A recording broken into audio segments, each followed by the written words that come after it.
Welcome to Made in Walker, the podcast that connects you to the people, the stories, and the ideas shaping our community.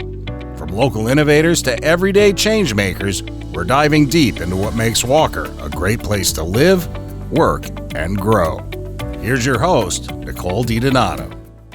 Thank you for joining us for the Made in Walker podcast. I'm Nicole DiDonato, the Communications Manager for the City of Walker, and today I'm joined by our City Engineer, Scott Connors, the man of the hour. We've got some pretty big projects, a big project that is definitely coming up in 2025 here. But Scott, thank you so much for being here. Yeah, no problem. And tell us, kind of high level a little bit, what the engineering department does for the City of Walker first. Well, we oversee the road system and a lot of the private developments. There's always a lot going on.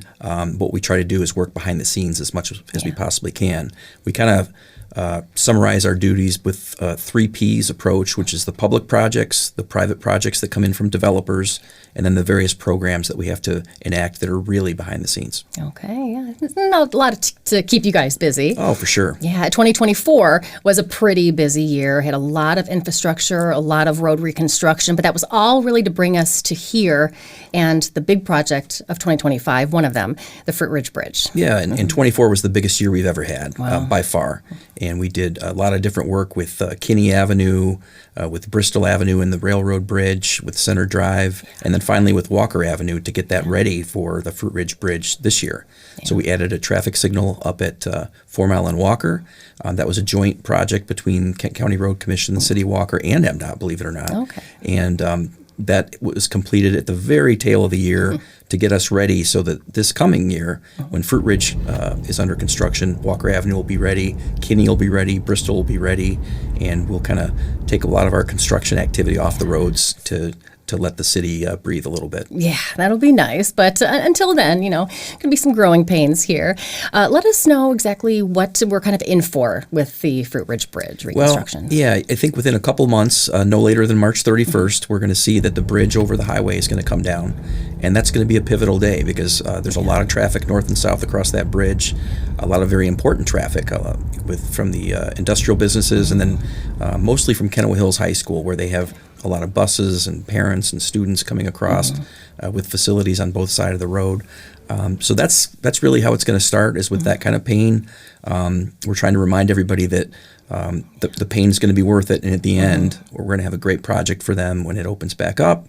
We're going to end up with highway interchange ramps that are going to be lined up finally. Yes. The westbound ramps are offset slightly by the AGO gas station, and that causes some problems with all the Amazon trips that come through there and all the traffic in the gas station. And we think that's going to make that a whole lot better along the whole corridor.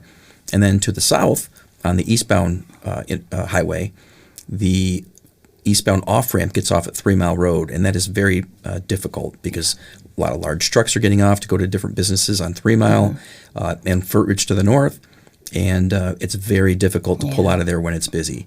Oftentimes you'll see somebody sit there for 20 minutes or so and then take a risk to pull out. And so what we're going to do is realign that with the eastbound off-ramp that'll be on Fruit Ridge, and it'll be signalized. Okay. And so that movement will get a whole lot easier. And, in addition to the truck traffic, the motor traffic, there's going to be also some sidewalks and trails as well. Yeah, and that's a really exciting part about this, is that we're going to have some sidewalk on the east side of the road across the bridge. We're going to make all the connections that are needed on the east side of the road. But then on the west side, we're going to have an actual regional trail. And it's really a great link for all the different trail systems in the area. It's going to connect the Muscatawa and the Pioneer Trail and the White Pine Trail essentially to the north with the Standale Trails and Kent Trails to the south, and we've been waiting for a very long time to have this connection so that people from out of town can come through and pretty much get to wherever they want. We'll be kind of a little bit of a hub. Yes. It's kind of like that missing link, the last little section there, in order to finish that trail system. Very excited for this. It's been a long time coming as well. So. Yeah, we're excited. We did get a grant for about $2 million to help out with that. The budget was getting pretty tight on this project, and that $2 million grant is going to make a huge difference to allow us to build that trail to completion. Yes.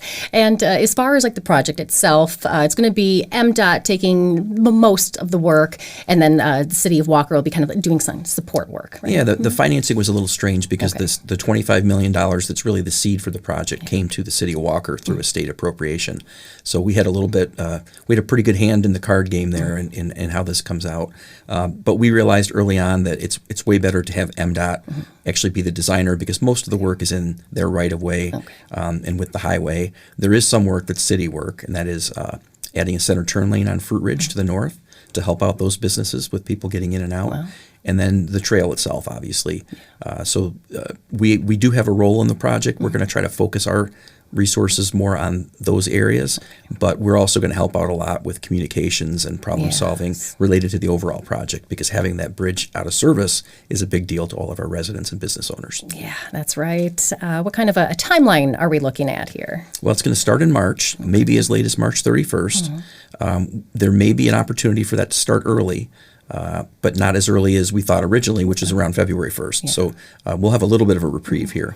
But the project is going to be pretty hot and heavy throughout the summer with a lot of changes. There's many different phases to it, with access being adjusted here and there. Yeah. But it sure should be done by middle to the end of November. Okay. So it's going to be a little bit of a tough summer for all of us, but we're all in the same boat here. That's right. It's going to be a real test, and I think even the people that are working on the project, we're very fortunate. Our engineers from MDOT live in the area, and so that's nice to know that they're going to feel the same pain as we're all going to feel as Walker residents and business owners and employees. Yeah, very much. And short-term pain, long-term gain. Sometimes the mayor likes to say.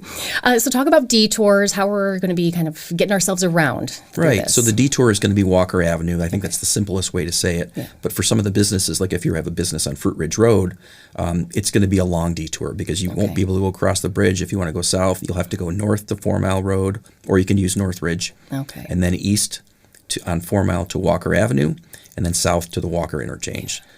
Vice versa, I guess, you could use 3 Mile Road to the south if you're stuck on the south end of Fruit Ridge and you want to get to the north end.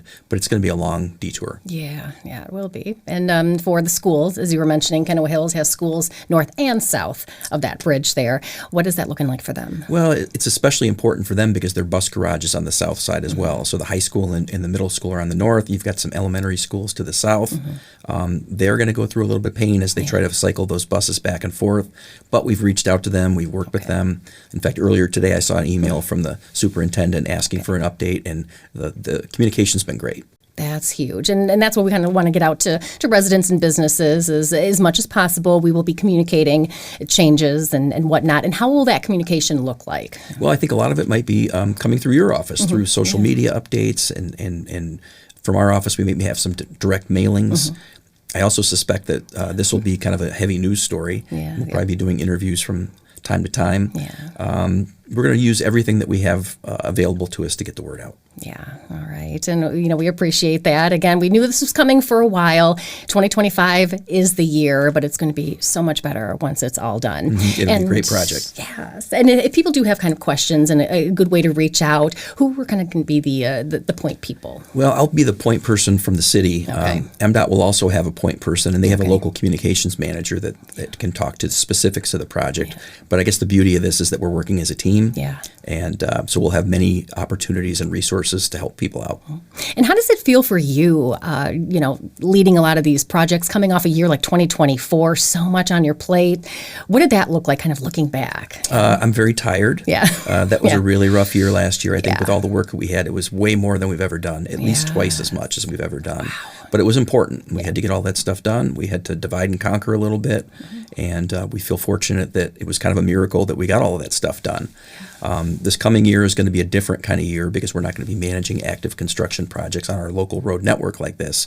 But we'll have some other projects as well, with some water main and sidewalks and things to occupy the construction side of us, of the City of Walker. All right. Well, we really appreciate it, Scott. Of course, that's not the only big project you have. We will be talking about the Walker Library on some other podcasts. But of course, a lot of the word has already been out through the news and such. Maybe just briefly a little bit about what folks can expect for that. Well, the library is a great project. It's at the center of our campus where the existing library is. We're going to be renovating the existing building and adding a 2-story building adjacent to it. It's a great project. The design has been wonderful. We're going to create something that we're calling a beacon that is going to speak to Remembrance Road, and it's going to pull people in. And we're even working on some adjustments to the existing campus to make the existing campus fit with the new design, which is very exciting. Yes, yeah. So a lot on your plate, but I know you're up for the challenge, though, right? I think so. All right. Well, we appreciate that so much, Scott. Thank you so much for being here. You're welcome. And of course, we're going to have a lot of information about the Fruit Ridge Bridge coming out, as Scott was mentioning. A lot of it will be on social media, doing our best. We have monthly electronic newsletters. If you're not even subscribed to that, that's something that you can take advantage of. Facebook, Twitter, Instagram, LinkedIn, you name it. We're going to get that information out to you. Thank you so much, Scott. Thank you. And we appreciate you joining us for the Made in Walker podcast. Thank you for joining us for this episode of the Made in Walker podcast. If you have comments or questions about this podcast, or if you have suggestions for future episodes, we'd love to hear from you. Please drop us an email at podcast@walker.city. Made in Walker is the official podcast of the city of Walker, Michigan. You can find Made in Walker wherever you get your podcasts.